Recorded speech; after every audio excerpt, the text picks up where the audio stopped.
right, and joining us now, happy to say, John Zogby, Newsmax contributor, senior partner at John Zogby Strategies, director of Keenan Center for Entrepreneurship, and author of We Are Many, We Are One, Neo-Tribes and Tribal Analytics in 21st Century America. John, welcome, sir. You have written a piece at your website, johnzogbystrategies.com, and answering a great question, where the race stands today, or telling us where the race stands today. Let's start with, as you do in the piece, women.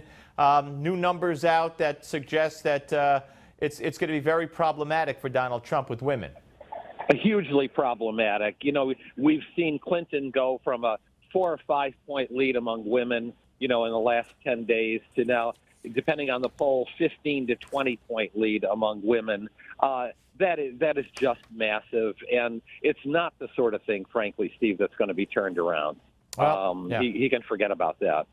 Well, yeah, I mean, it's going to be very interesting. Then you go to non-whites, where you also say that she's also consolidating her leads there. Yeah, and she is. If you take non-whites as a whole, she's exactly where she needs to be, which is 3 out of 4 plus, maybe 76, 77%. That high among Latinos who are expected to turn out to vote. 86% among African Americans to Trump's 9%, and 75, 76% among Asian Pacific. So Trump's road to victory is very, very, very narrow. The only thing he can do is, I don't think he can improve his own numbers, although he's gotten back to where he was. What he has to do to win now is really shrink her support and try to get them to raise enough questions to not turn out to vote in substantial numbers.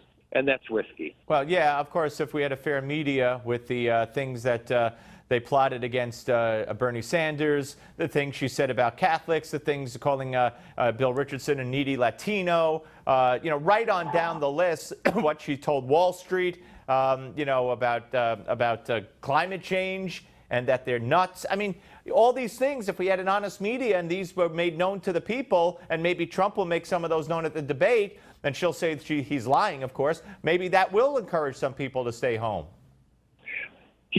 It could. You raise a very important point. The Clintons are extremely lucky people. We certainly saw that in 1992 with Ross Perot, who was the margin of victory for Bill Clinton, who won with only 43% of the vote. But the fact of the matter is, where we stand right now, average 5.5 point lead. But, here's the truth, Steve.